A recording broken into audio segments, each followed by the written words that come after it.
Почитувани, владата на Македонија, предводена од СДСМ и ДУИ, со огромна леснотија не убедуваат дека се е под контрола во енергетиката. Со огромна леснотија лажат македонската јавност дека имаме и ќе имаме сопствено производство на електрична енергија во следната година, па дури одат до таму со изјавите дека ќе произведуваат и вишок на струја со која ќе му помогнат на стопанството. Односно, ќе му понудат поевтина струја од струјата на отворениот пазар.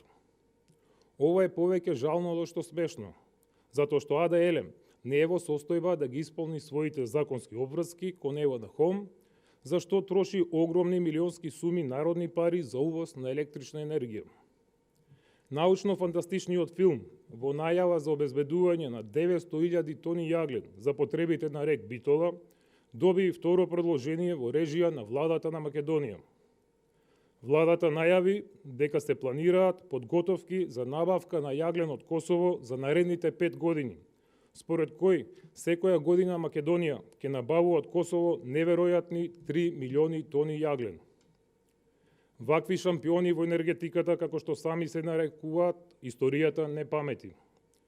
До вчера се изнаслушавме за нивното лидерство во енергетската транзиција од фосилни во обновливи извори на енергија, за нивните планови за затварање на рек Битола и ТЕЦ Осломи, а токму сега, кога се соочуваме со енергетска криза, тие ќе договараат увоз на јаглен за потребите на рек Битола и ТЕЦ Осломи, и тоа за наредните 5 години од соседно Косово.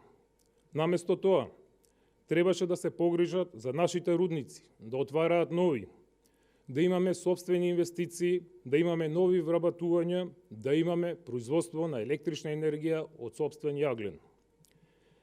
Јасно е дека со државата владеат криминално-мафијашки кланови, кои ги користат државните институции за собствени профити и се спремни да уништат се што е наше, се што сме граделе децении наназад. Имаме намерно уништување на нашите производствени капацитети, само да си го остварат собствениот план за профит. Енергетската транзиција, која што помпезно ја најавуваат во Македонија, ќе биде со символичен почеток во рек Осломеј, каде што повеќе од 2 години градат сончева централа од 10 мегавати. И замислете каква иронија.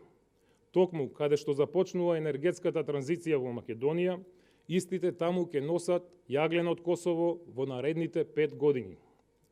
Под превезот на енергетската транзиција, владата се обидува да ни продаде убава приказна за почиста животна средина, за странски инвестиции во сончеви централи, како онаа во Штип.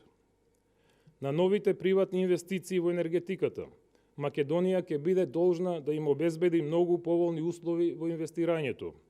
Стратешкото земјиште ќе им биде доделено за нивна инсталација, МЕПСО ќе биде задолжен да изгради инфраструктура за поврзување на преносниот систем и трафостаници, а државната компанија Елем ќе биде задолжена да го балансира нивното производство, кое потоа ќе завршува на берзите за електрична енергија или ќе не биде продавано нас по берзанска цена.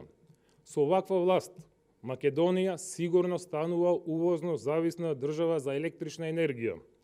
Сето тоа на крај ќе резултира со постојано зголемување на цената на струјата. Едно може со сигурност да кажеме: на власт е шампионите во уништување на нашиот електроенергетски систем. Потребно е итно заминување на власт од власта на СДСМ. Потребни се итни предвремени парламентарни избори, затоа што народот тоа го бара. Благодарам.